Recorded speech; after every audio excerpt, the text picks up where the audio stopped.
light on both of their colourful pasts. I've known Nina for a really long time. In fact, when I met Nina, I had hair. And just for some contextual detail, it was a blonde curtain hairstyle, which places our meeting in the early 1990s. How we met was quite interesting. So we'd both been to university in different places. Nina was in Leicester and I was in Bristol. And we both decided to leave our courses and start a course in Bristol. We got on straight away really, really well. In fact, we were encouraged to talk to each other because we were newbies on the course. And there's something that was really odd, though, about how she came to be in Bristol, which is, I'll show you now. So Nina arrived in Bristol with her best buddy, Dirty Diana, is her name, and her boyfriend at the time, who, well, his name was Toby. But what was really interesting was how she managed to get her best friend and her boyfriend to leave the course in Leicester and come to Bristol.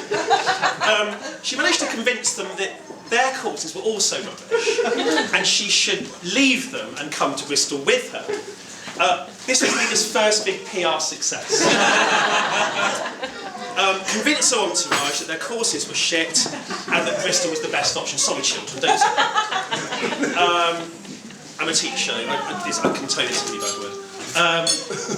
So, from then on, we became best buddies. And, I had a secondary function as well, providing boyfriends for me. But more about Steve later.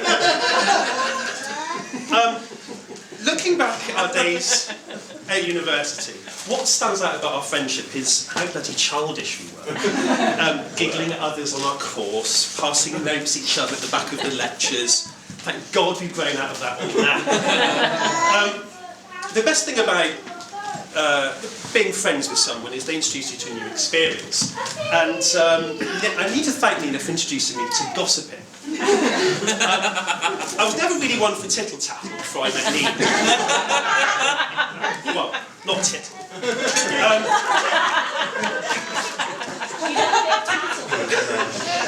But we even had our favourite gossiping cafe in Bristol, we called Gossip Headquarters, where we used to go and talk about all the people we knew in relation to everything. So for that, Nina, I thank you for introducing me to scurrilous gossip. I'll skip the boyfriends that Nina's had over the years. Not that she didn't have any good taste in men. Do you remember that guy in Lakota, Nina? What was his name? He was hot. Anyway, what was it? Anyway, let's skip the boyfriends because really they were a load of weirdos mainly, apart from when we get to Steve. Now, me and Steve became best buddies through his partner at the time. I can't quite remember her name. But me and Steve and his girlfriend at the time were quite the Three Musketeers. In fact, it really was one for and all for one at one point.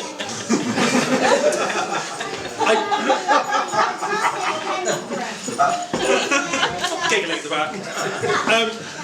I did miss saying to Nina at the time, this is quite important, because I thought Steve might be a possible love interest for Nina, and I did say to her, don't you think Steve's quite hot? I mean, he had a girlfriend, but you know, these things can be okay. But she was nonplussed at the time, you know.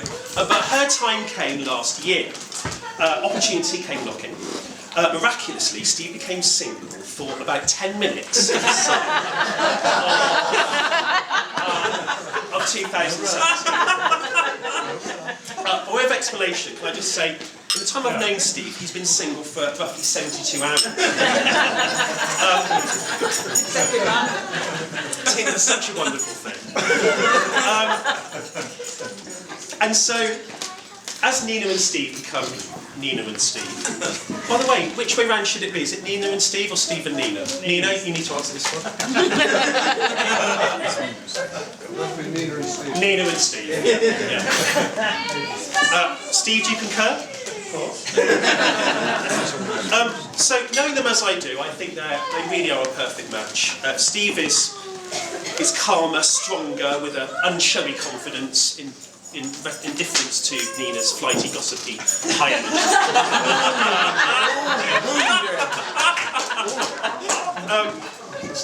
But you know,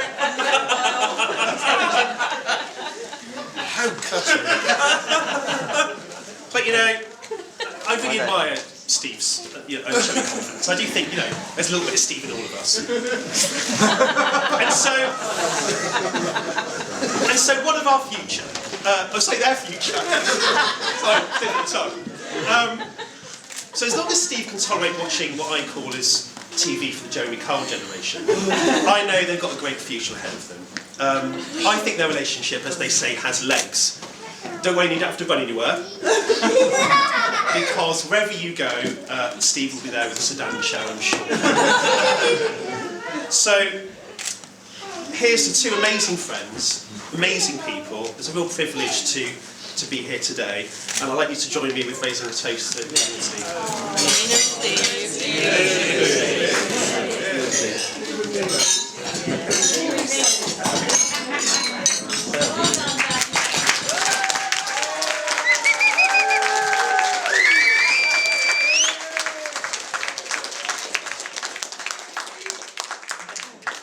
Thanks, Sam.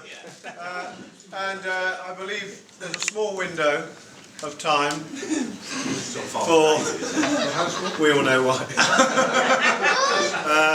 So, Rev, do you want to give part of the right speech to David Arnold? Ask me, what's in your sporran? And I answered a very long speech. Most of which I'll cut. But I looked up, like you on the web, what I'm supposed to do. First of all, to actually say thank you. On behalf of Nina, fantastic thank you to all of you for being here, for turning up. Especially some of our incredible journeys. Roddy and Anne from a remote Highland island, storms, chaos, grounded aircraft, but you made it. Fantastic. And Brian and Jill. Fantastic. Is it Forest of Dean? And in this ancient castle where knights in shining armour would clatter up on their chargers, I was actually hoping you'd come up on a roaring Ducati. But fantastic again to welcome you and all of your family, Steve. Rainbow and I had it easy because we're just down the road on the Dorset and Devon coast. But above all, thank yous for coming. Steve, I want to thank you for coming.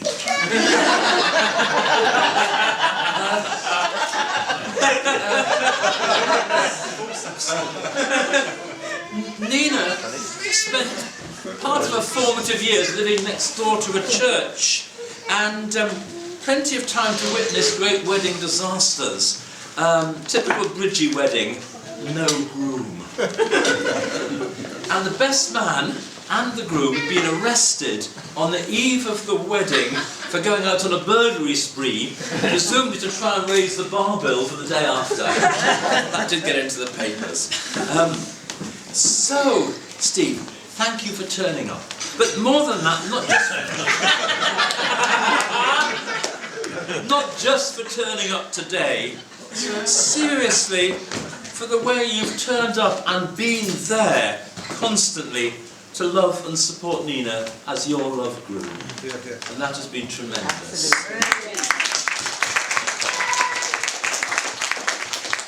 You've been the most wonderful, I know there have been one or two sort of health ups and downs in the last year. Steve, you've been the most wonderful lover, supporter.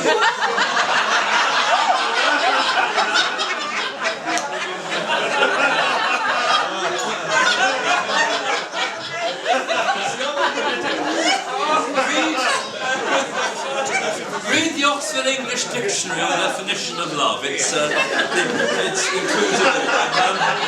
And I read this as supporter, friend, encourager, and blessing for Nina.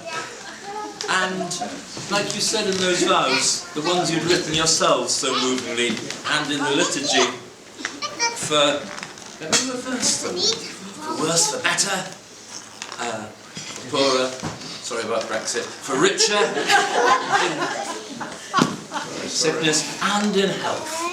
So I pray, I know you will have, in the true sense, good health and wholeness, because that comes from the heart, the spirit and the mind, and you've both got it and you give it to each other. Can't guarantee the prosperity in the current circumstances.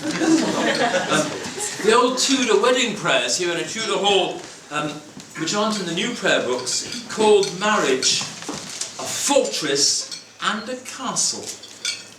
May your marriage be unto you, as the old words say, a tower of strength. What a wonderful place to wish that. Yes, strong protection surrounding the beloved, a defence in life's inevitable challenges and tough times. Well, I better hurry up. You've promised to love and to cherish. Love can be passionate, a flame of fire. I know you love candles and flames. Not all flames, I mean real flames. But also, love is the quiet warmth of caring and sharing tenderly for the other. And once again, Stephen, thank you for being there for Nina. And we'd love to welcome both you and Sophie into our family. And it's been really wonderful. And can I also pay tribute to the fantastic bridesmaids. I think I meant to do a toast in just a moment. Bridesmaids, where are you? Sophie, playing hooky, and the two fantastic pages, Rupert and Sam.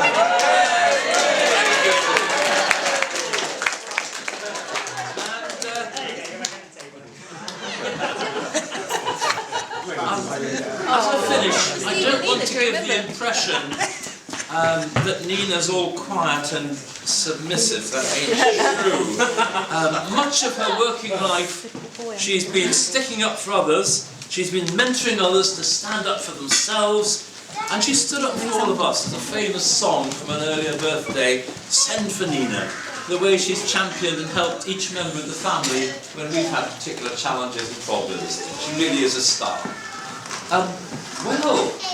And she supported us all with deep generosity and wisdom and support and kindness. But till you came along, she never found anyone to be her equal. And now she has, and you stand side by side, arm in arm, eyeball to eyeball. John Donne, Tudor poet, their eye-beams did entwine. Isn't that a lovely description of love and meeting, their eye-beams in this Tudor building? Well, here's one typical Nina event. I've censored all the rest, just to let you know what you've let yourself in for. A typical Nina event to remind you of the metal. For the teachers, that's M-E-T-T-L-E. The metal she's made of. It means quality, virtue, and strength. Said of human beings when they face challenges with great character and courage. It was winter. Rainbow and I had been offered an old beach hut in February in the middle of Bodmin Moor. They rented out to impecunious clergy.